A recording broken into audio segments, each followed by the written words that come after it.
अगर आप तुर्किया सैर के लिए जाने की ख्वाहिशमंद हैं और किसी पुरसुकून जगह पर जाना चाहते हैं तो ओलोदेनिस गांव एक बेहतरीन सियाहती मुकाम है।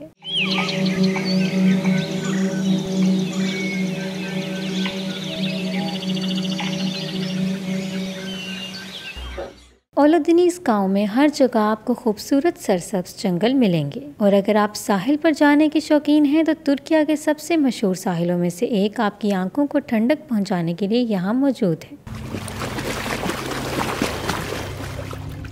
ये एक कुदरती ज़ख़ीरा है। आप इस मशहूर गहरे नीले झील का दौरा करें जो आपके दिल को फरहत बख्शेगा। आप साहिल के करीब हों और समुद्री खानों का मजा ना चखें, ऐसा कैसे मुमकिन है। अगर आपको हवाओं में उड़ने का शौक है तो आप यहाँ पैराग्लाइडिंग भी कर सकते हैं और गाँव के खूबसूरत नज़ारों से लुत्फानंदोज़ हो सकते हैं। आप चाहें तो ओलोदेनिस पहाड़ों का दौरा भी कर सकते हैं। जिन लोगों को पैदल सफर करना और बैरूनी सरगर्मियां पसंद हैं तो वो कायाकोई खंडरात में सैर के लिए जा सकते हैं, जो कुदरती माहौल पसंद करने वाले लोगों के लिए बेहतरीन मुकाम है।